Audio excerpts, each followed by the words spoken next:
Tetapi kalau kita ilmu-ilmu akhirat ya, yang dengan ilmu tersebut kita bisa mengajarkan, kita bisa beramal, bahkan kita bisa amalkan, ajarkan lagi ilmu-ilmu tersebut, maka mengajarkan anak-anak, terus anak itu mengajarkan kembali ilmu-ilmu tersebut, sanadnya terus, maka insya Allah itu akan terus menjadi pahala yang mengalir buat kita. Nah, itu penting. Kenapa kita penting belajar tentang akhirat? Ya karena itu ya, kalau kita menuntut ya di dunia saja menuntut, maka akhiratnya tidak dapat. Sedangkan kita kalau kita menuntut kehidupan belajar akhirat, maka dunianya dapat. Ini sesuai dengan sabda Rasulullah ya, man kanatil akhirah himmahu, barang siapa yang menjadikan kehidupan akhirat adalah prioritasnya, sehari-hari dia berjuang, beribadah ya, giat ya, demi akhirat, maka kata Rasulullah, yaj'al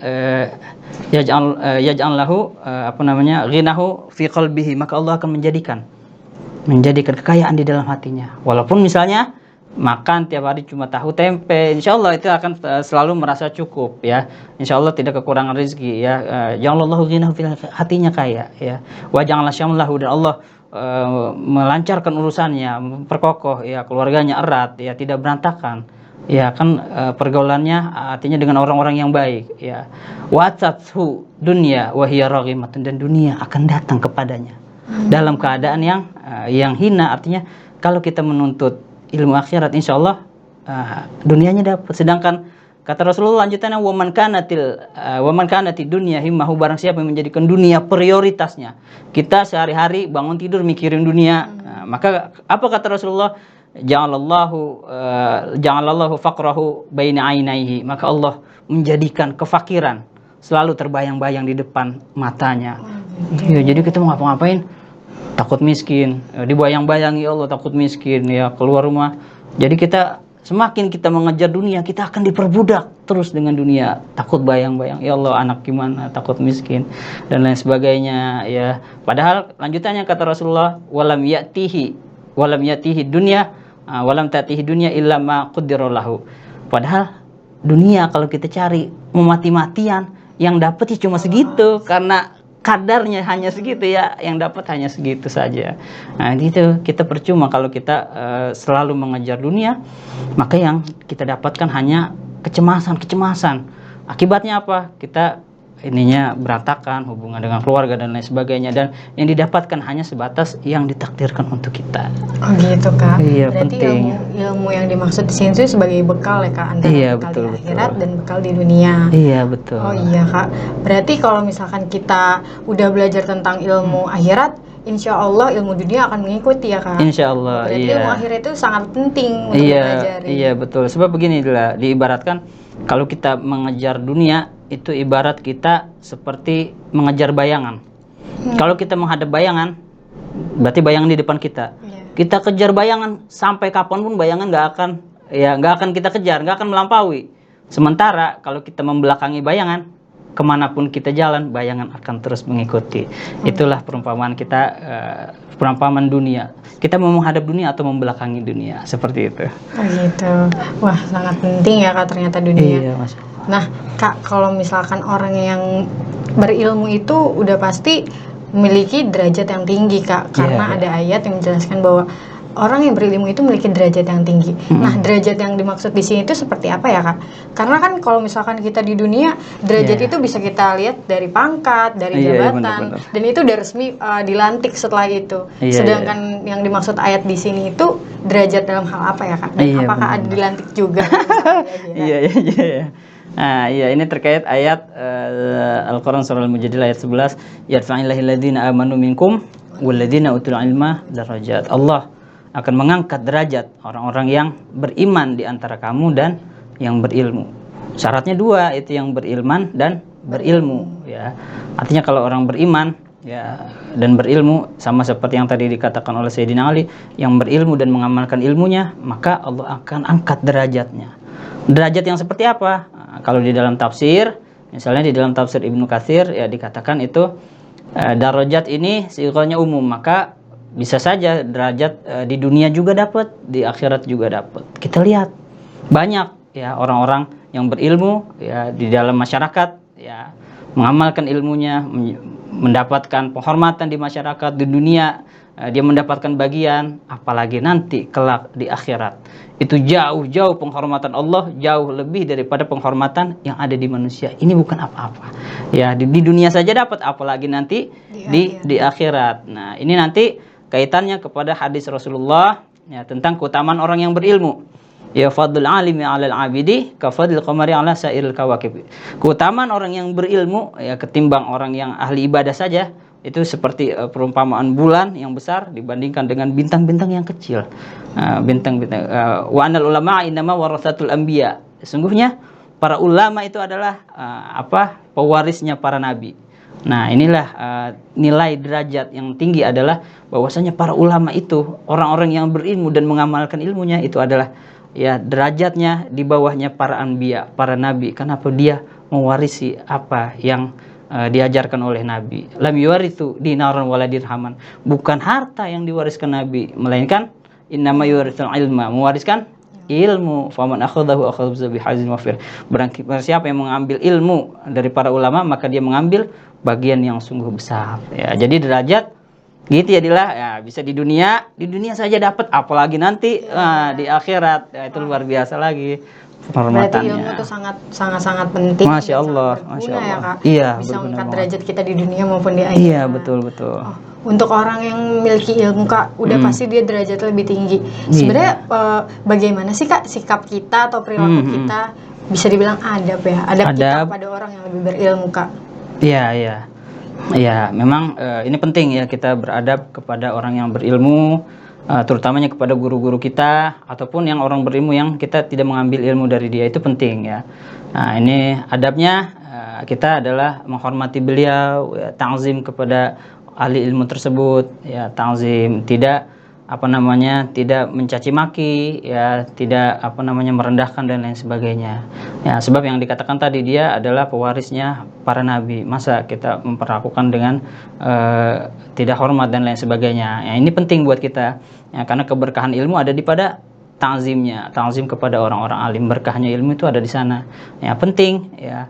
Orang yang berilmu itu walaupun dia masih kecil ya, dia masih muda umurnya, misalnya ustadz muda, itu kita harus hormati walaupun misalnya kita lebih tua. Ada ustadz yang lebih muda, tapi kita hormati karena ilmunya ya. Jangan mentang-mentang kita tua ya saya merasa lebih baik daripada orang itu, atau sesama ustadz saya merasa lebih baik daripada, tidak ya.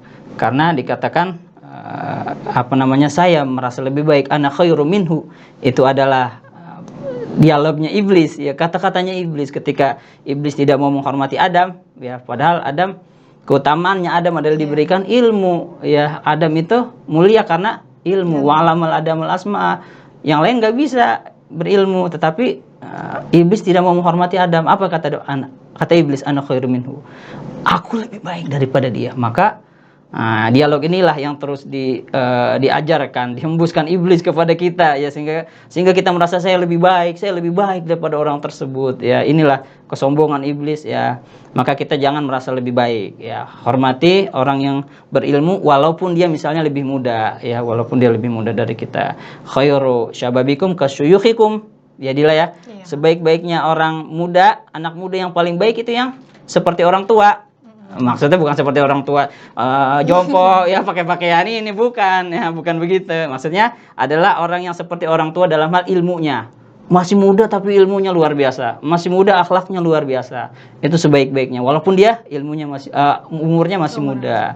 Dan seburuk-buruknya orang tua adalah kasyababikum, seburuk-buruknya orang tua adalah yang seperti anak muda, udah tua bukannya rajin sholat, malah keluyuran ya, malah main sampai tengah malam ya, itu seburuk-buruknya pemuda. Maka kita wajib menghormati ustadz ataupun orang yang berilmu siapapun itu, sekalipun dia lebih muda daripada kita. Oh gitu Kak. Berarti ternyata umur itu hanya soal angka ya Kak? Iya, betul Berarti betul. kita harus melihat orang tuh dari ilmu ya. Iya, itu Walaupun juga dia penting. masih muda atau misalkan seumuran, Iya, tapi betul. dia ilmunya lebih tinggi, kita juga harus Betul. menghormati dia. Iya, betul betul. Oh gitu Kak. Nah kalau misalkan nih Kak, aku tuh suka nonton atau lihat di sosial media. Terkadang tuh banyak perbedaan pendapat. Kayak misalkan aku suka nonton Ustadz A membicarakan soal ini, beliau menceritakan seperti ini. Nah Iya, iya, iya. kalau misalkan Ustadz B seperti ini. Nah bagaimana sih Kak menyikapinya dalam Iya, hal iya. ini?